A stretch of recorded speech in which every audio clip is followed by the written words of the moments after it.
안녕하세요, 랜덤TV입니다. 2021년 점프페스타에서 오다 H로는 빨간머리의 남자가 움직인다고 떡밥을 남겼었는데요. 오다는 매년 점프페스타에서 중요한 떡밥을 남겼고 실제로 이뤄지는 경우가 많았습니다.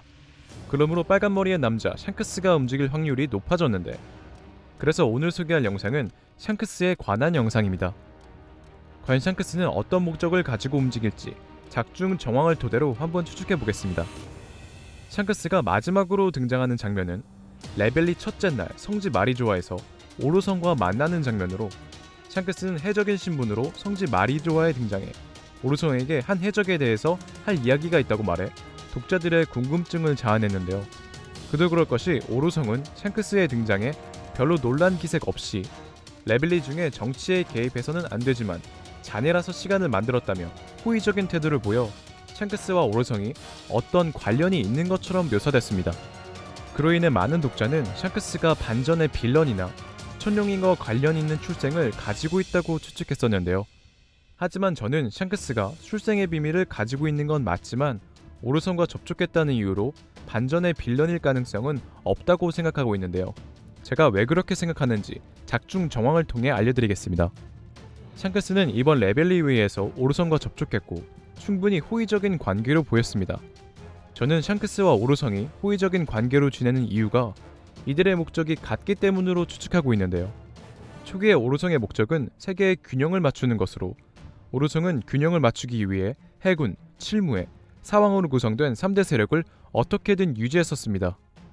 그리고 오로성이 말하길 빨간머리 샹크스는 움직이게 되면 손을 쓸 수 없는 인물이지만 스스로 세계를 어떻게 하려는 사내는 아니라고 언급하며 샹크스가 세계를 어떻게 하려 하지 않는다는 떡밥을 남겼는데, 실제로 샹크스는 가장 어린 나이로 사왕에 오른 인물로 현상금 평균액이 높아 밸런스가 좋은 철벽의 해적단의 선장입니다.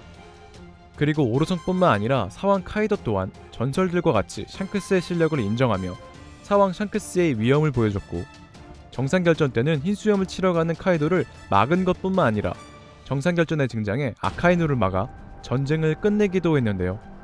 저는 샹크스의 이러한 행동들이 무언가를 지키기 위해 세계의 균형을 맞추는 게 아닌가 추측하고 있습니다. 제가 그렇게 생각하는 이유로는 위에 언급한 작중 정황과 샹크스가 가지고 있는 샤브를 검의 이름 때문인데요. 샹크스가 가지고 있는 검의 이름은 그리폰으로, 그리폰은 상상의 동물 중 하나로 황금의 파수꾼이라는 별명을 가지고 있습니다. 그리고 그리폰은 여러 작품에서 황금이나 왕국을 지키는 수호수로 등장하며 고산지대에 황금으로 보금자리를 꾸미고 황금을 노리는 인간들로부터 황금을 지켰다고 하는데요.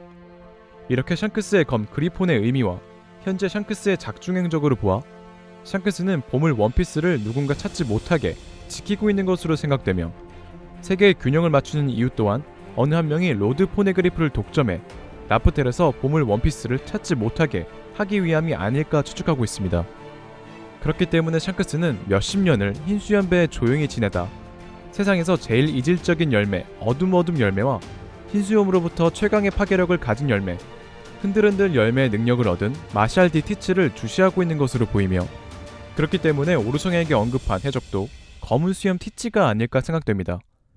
그리고 레벨리 에피소드에서 자신이 받아가겠다며 움직이는 검은 수염 티츠를 막기 위해 빨간머리의 남자 샹크스 또한 움직이고 있는 게 아닐까 추측되네요. 마지막으로 샹크스가 세계를 어떻게 하려면 할 수 있는 정도의 남자이지만 자신이 어떻게 하려 하지 않고 세계의 균형을 맞추는 이유는 어떠한 이유로 자신이 해적왕 골디로저가 기다리는 인물이 아니라고 판단했기 때문으로, 샹크스는 후에 그 인물이 나타날 때까지 기다리고 있었던 것으로 생각되며 푸샤 마을에서 자신의 선장 골디로저와 똑같은 말을 하는 루피에게 끌려 루피가 성장할 때까지 보물 원피스를 지켜주고 있는 게 아닐까 생각되네요. 칠무의 폐지로 무너진 3대 세력과 신세대로 인해 무너지려는 사왕, 그리고 수십 년을 기다리고 현재 움직이는 티치, 이제 세계의 균형을 지킬 수 없게 된 샹크스는 어떻게 움직일지 정말 기대가 되네요. 이번 영상은 빨간머리 샹크스 1부 영상이며, 빨간머리 샹크스 2부에서는 샹크스의 출생의 비밀과 샹크스가 검은 수염 티츠를 왜 이렇게 주시하고 막으려고 하는지에 대해 영상을 만들겠습니다. 오늘의 영상은 여기까지입니다. 시청해주셔서 감사합니다.